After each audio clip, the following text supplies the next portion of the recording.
खबरों में आगे बढ़ते हैं। मुख्यमंत्री आवास के 4 अन्य सदस्यों में कोरोना की पुष्टि हुई है। सीएम त्रिवेंद्र सिंह रावत, उनकी पत्नी और बेटी कोरोना पॉजिटिव पाए गए हैं। इसके अलावा वरिष्ठ प्रमुख निजी सचिव के मदान भी पॉजिटिव पाए गए हैं।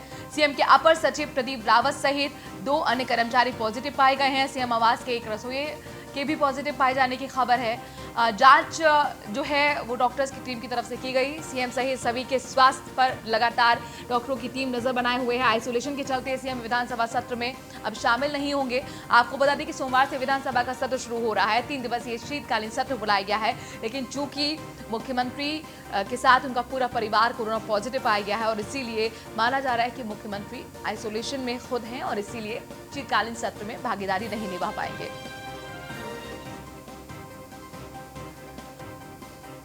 तो मुख्यमंत्री आवास के 4 अन्य सदस्यों में भी कोरोना की पुष्टि हुई है। मुख्यमंत्री त्रिवेंद्र सिंह रावत, उनकी पत्नी, उनकी बेटी कोरोना पॉजिटिव है। इनके अलावा वरिष्ठ प्रमुख निजी सचिव के मदान भी पॉजिटिव पाए गए हैं।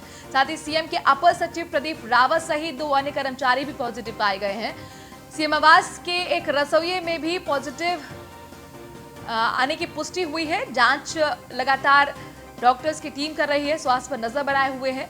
आइसोलेशन के चलते बताया जा रहा है कि मुख्यमंत्री विधानसभा सत्र में शामिल नहीं होंगे। सोमवार से विधानसभा का शीतकालीन सत्र 3 दिवसीय ये सत्र शुरू होने जा रहा है। रेजिडेंट एडिटर फहीम हमारे साथ जुड़ गए हैं।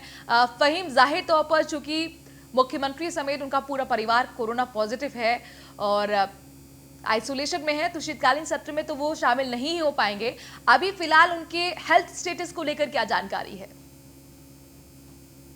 सीएम का, परिवारजनों का, सभी का, उनके स्टाफ का स्वास्थ्य ठीक है। स्वास्थ्य की जो स्थिति है वो डॉक्टर ने ठीक बताई है और नजर रखी जा रही है। अभी किसी तरीके की गंभीर लक्षण नहीं है सीएम के या पत्नी या उनके बच्चों के भी। और हमारी वर्दी और उनके प्रमुख निजी सचिव से भी बात हुई है, तो सभी का स्वास्थ्य ठीक है, लेकिन एहतियात बढ़ती जा रही है और सब होम आइसोलेशन में है और एक दूसरे से संपर्क किसी का नहीं है, यानी परिवार के अन्य सदस्यों से अलग है। तो लेकिन जो जांच है वो की गई है, जो सीटी स्कैन सीएम का किया गया तो वो जो रिपोर्ट्स हैं वो नॉर्मल आई हैं, लेकिन कोरोना पॉजिटिव है। तो लिहाजा इस रूप में तो चिंता की बात है, लेकिन किसी तरीके के लक्षण नहीं है, स्वास्थ्य में गिरावट नहीं। जी फहीम, चूंकि मुख्यमंत्री आवास से अचानक एक के बाद इस तरीके के पॉजिटिव होने की तमाम लोगों की खबरें सामने आई हैं। स्टाफ के भी कई लोग जो हैं वो पॉजिटिव हो चुके हैं। क्या अन्य लोग जो कि मुख्यमंत्री या मुख्यमंत्री के परिवार के संपर्क में आए थे उनकी भी अभी जांच चल रही है?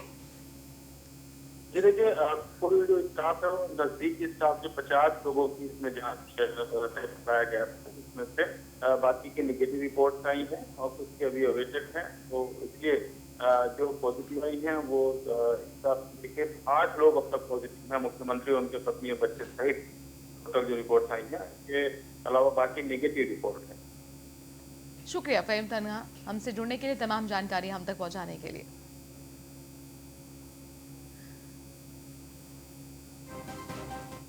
एक तरफ आइसोलेशन में अपने आप को कैद कर रखा है मुख्यमंत्री त्रिवेंद्र सिंह रावत ने। वहीं आपको बता दें कि मुख्यमंत्री त्रिवेंद्र सिंह रावत का आज 7वां जन्मदिन भी है। मुख्यमंत्री त्रिवेंद्र सिंह रावत को कई गणमान्य लोगों ने बधाई संदेश भेजे हैं। विधानसभा स्पीकर प्रेमचंद अग्रवाल ने भी जन्मदिन की बधाइयां दी हैं। बीजेपी के प्रदेश अध्यक्ष वंशीधर भगत ने भी जन्मदिन की बधाइयां दी। इसके साथ ही आपको बता दें कि मुख्यमंत्री त्रिवेंद्र सिंह रावत इन दोनों होम आइसोलेशन में है, जो कि कोरोना पॉजिटिव पाए गए हैं और उनका परिवार भी होम आइसोलेट है। और जाहिर तौर पर आज उनके लिए बड़ा दिन, बधाई के संदेश लगातार उन तक पहुंच रहे हैं, लेकिन किसी तरह का कोई सेलिब्रेशन इस बार नहीं होने जा रहा, क्योंकि मुख्यमंत्री कोरोना पॉजिटिव और इसकी वजह से खुद को उन्होंने होम आइसोलेट किया हुआ है।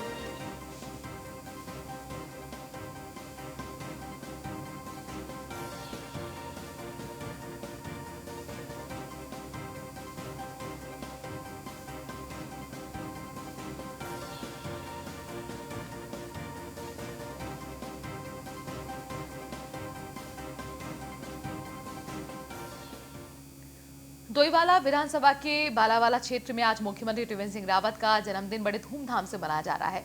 आज के कार्यक्रम में मुख्य रूप से मुख्यमंत्री के शीघ्र स्वास्थ्य लाभ को लेकर हवन यज्ञ, सांस्कृतिक कार्यक्रम, गरीबों को उनके घर भोजन और अनाज पहुंचाने जैसे काम होते रहे। और इसी के साथ अपने दर्शकों को बता दें कि कंबल बांटने का भी काम कार्यकर्ताओं ने किया है।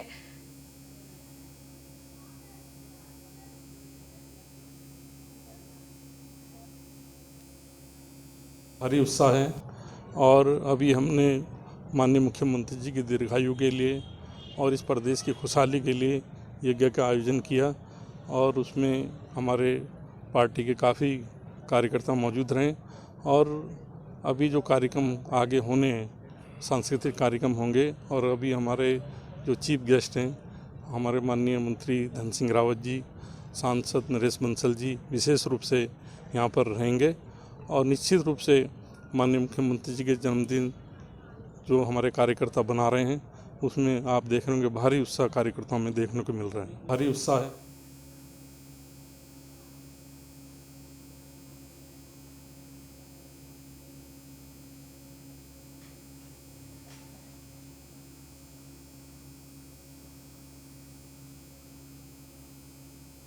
खबरों में आगे बढ़ते हैं। दिल्ली के डिप्टी सीएम मनीष सिसोदिया ने प्रेस कॉन्फ्रेंस की है और कहा कि अब लोग बीजेपी कांग्रेस से हटकर तीसरे विकल्प पर आगे बढ़ रहे हैं, सोच रहे हैं।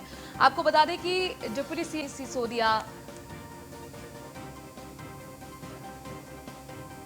देहरादून के दौरे पर हैं और इस दौरान लगातार संगठन को मजबूत करने पर काम कर रहे हैं। खासतौर पर 2022 से इस दौरे को जोड़कर देखा जा रहा है। उनका साफ तौर पर कहना है कि अब उत्तराखंड के लोग तीसरे विकल्प की तरफ बढ़ते हुए, सोचते हुए। आपको बता दें कि अगर उत्तराखंड के इतिहास की बात करें तो बारी बारी से उत्तराखंड के लोग कभी बीजेपी और कांग्रेस को मौका देते रहे हैं, लेकिन आम आदमी पार्टी अब इधर कदम बढ़ाते हुए और अपने संगठन को मजबूत करते हुए। और मौजूदा सरकार के बारे में तो लोगों की राय अब ये बन रही है कि मौजूदा सरकार कुल मिला के कांग्रेस से आए मंत्रियों की और बीजेपी से आए मुख्यमंत्री की सरकार है, इसलिए वहां कोई काम हो ही नहीं रहा। लोग 5 काम नहीं गिना रहे, कह रहे जी पिछली बार मैंने कहा था कि त्रिवेंद्र सिंह रावत जी आप 5 काम गिना दीजिए जो आपने उत्तराखंड की जनता के लिए किए हो, जो जिससे उत्तराखंड की जनता को फायदा मिला हो, जो पिछले 5 साल में आपने किया हो। कोई जवाब नहीं आया उनका। मैं डिबेट के लिए चैलेंज करके गया था, एक भी काम नहीं है। आज तो किसी ने मुझे कहा और मैं उसको यहाँ विधानसभा में रिपीट किया कि ये जीरो वर्क चीफ मिनिस्टर है। बात तो करते हैं जीरो टॉलरेंस की, लेकिन जीरो वर्क चीफ मिनिस्टर है। उत्तराखंड के लोगों के लिए कोई काम नहीं किया। तो ऐसे में उत्तराखंड के लोग अब मन बना चुके हैं कि इस बार बदलाव तो वो करेंगे ही करेंगे। बदलाव तो उन्होंने लगातार 20 साल से किया है, हर चुनाव में बदलाव किया है। जो मौजूदा सत्ता में बैठे लोग थे उनसे आगे जाके, लेकिन विकल्प में क्या होता था? कांग्रेस को हटाते थे, बीजेपी आ जाती थी, बीजेपी लानी पड़ती थी, बीजेपी को हटाते थे, कांग्रेस लानी पड़ती थी, फिर कांग्रेस को हटाया, फिर बीजेपी लानी पड़ी। इस बार ये बीजेपी कांग्रेस की मिलीजुली सरकार को हटा के इस बार जनता तीसरे विकल्प पे आम आदमी पार्टी पे जाएगी, ये हमें पूर्ण विश्वास हो रहा है। हमारे कार्यकर्ता लगातार मेहनत करेंगे। बूथ का काम चल रहा है संगठन स्तर पे, उसका भी रिव्यू कल शाम को किया मैंने, आज भी करूंगा। इसके बाद कुछ और क्षेत्रों का कुमाऊं में भी किया।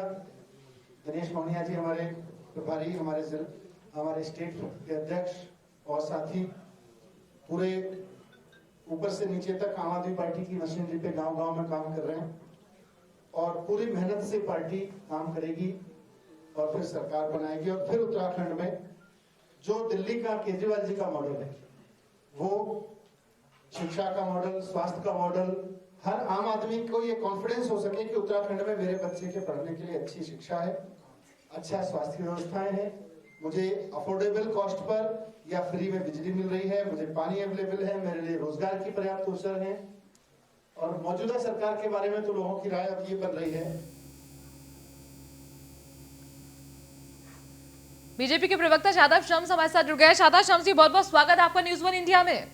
जी धन्यवाद बहुत बहुत। डिप्टी सीएम दिल्ली के पहुंचे हुए मनीष सिसोदिया और कह रहे हैं कि अब उत्तराखंड के लोगों को तीसरा विकल्प मिलने जा रहा है। दिल्ली मॉडल सामने रख रहे हैं, कह रहे हैं किसे पसंद नहीं होगा कि फ्री की बिजली मिले, फ्री का पानी मिले। मुझे लगता है कि दिल्ली मॉडल फेल मॉडल है और जो जिन लोगों ने आज इस मुंह से, मुझे तो ताज्जुब हो रहा है कि सिसोदिया जी यहाँ आ रहे हैं, जब उत्तराखंड के लोग दिल्ली से बाहर निकल गए, उन्हें जो लोग बस तक प्रोवाइड नहीं करा पाए, जो वहां रह के उनका इलाज तक नहीं करा पाए, वो आज उत्तराखंडी होने का दावा कर रहे हैं, वो आज उत्तराखंडियों के हमदर्द बन रहे हैं। शर्म आनी चाहिए आम आदमी पार्टी को। ये झूठे लोगों की पार्टी है, इनकी बातों से बहुत ज्यादा सीरियसली लेने की जरूरत नहीं है। ये दिल्ली में फेल हुए हैं, बदकिस्मती है हम लोगों की। जो नहीं, लेकिन शादाब शम्स जी देखिए, आप इस बात को नकार तो नहीं सकते कि आम आदमी पार्टी के सामने दिल्ली में ना कांग्रेस टिक पाई और ना बीजेपी टिक पाई, जबकि पूरे मंत्रियों की फौज, मुख्यमंत्री की फौज और कुछ गृह मंत्री पूरी कैंपेनिंग करते हुए नजर आए थे। देखिए, मैं एक बात आपके साथ कह सकता हूं कि उन्होंने वहां कांग्रेस का विकल्प बनी, आम आदमी पार्टी, और हम ये कह रहे हैं अगर वो यहाँ भी कांग्रेस का विकल्प बनती है तो और अच्छी बात है, हमें कोई दिक्कत आम आदमी पार्टी से नहीं। वो जितने चेहरे कांग्रेस में हैं वही चेहरे आज आम आदमी पार्टी में दिख रहे हैं। शादाब जी, वो तो कह रहे हैं हम कांग्रेस और बीजेपी दोनों का विकल्प बनकर सामने आ रहे हैं। उत्तराखंड के लोगों को अब थर्ड ऑप्शन मिल गया, अब तक कोई ऑप्शन नहीं था। ऑप्शन, विपक्ष का कोई ऑप्शन नहीं था। लोग विपक्ष में, कांग्रेस ने विपक्ष की भूमिका से भी लोगों को निराश किया है, तो हो सकता है शायद विपक्ष की भूमिका के लिए एक आधी सीट आम आदमी पार्टी को भी मिल जाए। मुझे तो कोई चेहरा नजर नहीं आ रहा है, और जिन लोगों ने उत्तराखंड के लोगों को कभी सम्मान नहीं दिया, आज वो उत्तराखंड की बात कर रहे थे ना। शादाब जी देखिए, जो दुखती नब्ज है ना उत्तराखंड की, उस पर हाथ रख दिया गया है। मनीष सिसोदिया की तरफ से कह रहे हैं कि रोजगार नहीं दे पा रहे, तभी तो पलायन नहीं रोक पाए हैं। हम पलायन को लेकर एक बड़ा रोड मैप लेकर आएंगे। तो वो रोड मैप दिल्ली में दिखाइए ना, वो रोड मैप आपको दिल्ली में दिखाना चाहिए कि भाई हमारे जो दिल्ली में जो उत्तराखंड के लोग थे, उन उत्तराखंड के लोगों को दिल्ली में जॉब दे दो। हमें लगेगा आपने कुछ अच्छा किया, उसके बाद आओ ना आप हमारे यहाँ, आपका वेलकम। आप मानते हैं कि अब चैलेंज आ गया आपके सामने? अभी तक सिर्फ आप कांग्रेस से लड़ रहे थे। अरे हमारे सामने ना कांग्रेस, तो कहीं मुझे लगता है हम कांग्रेस को धराशायी मान रहे थे, और आम आदमी पार्टी आज कोई पहली बार नहीं आई है। आम आदमी पार्टी से पूर्व डीजीपी चुनाव लड़ चुकी है, आम आदमी पार्टी से हमारे कई नेता एमपी का चुनाव लड़ चुके हैं, एमएलए का चुनाव हमारे साथ लड़ चुके हैं, मेयर का चुनाव लड़ चुके हैं, और मुझे लगता है सबने जमानतें सब करा के हमने भेजा है। तो हमारे सामने आम आदमी पार्टी ना कोई थ्रेट थी, ना है, ना कभी रहेगी। शुक्रिया शादाब शम्स जी हमसे जुड़ने के लिए, अपनी बात रखने के लिए। शादाब शम्स किसी तरह की कोई चैलेंज की बात यहाँ पर एक्सेप्ट नहीं कर रहे। उनका कहना है कि किसी तरह का कोई यहाँ पर चुनौती आम आदमी पार्टी हमें पेश नहीं कर पाएगी। बात हरिद्वार सिडकुल इंडस्ट्री एरिया की करते हैं। दरअसल Haridwar SIDCUL industry area IP में पर्यावरण को लेकर चर्चा की गई, और यहाँ पर खासतौर पर जब जांच कराई गई तो उस दौरान ये पाया गया कि कई जो कंपनियां हैं जो पर्यावरण को लेकर नॉर्म्स बनाए गए हैं उनको फॉलो करती हुई नजर नहीं आई हैं। उद्यमी पर्यावरण के मानकों को ताक पर रखकर अपनी फैक्ट्रियां चला रहे हैं, और ऐसी औद्योगिक इकाइयों से आसपास के इलाके में प्रदूषण भी फैलने का खतरा है। साथ ही कंपनियों में कर्मचारी के स्वास्थ्य के साथ भी खिलवाड़ किया जा रहा है।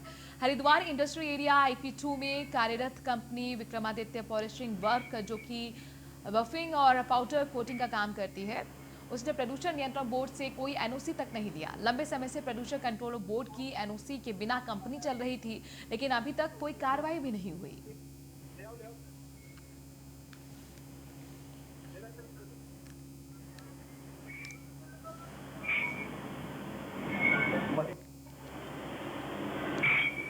अरे ये तो निकल गया।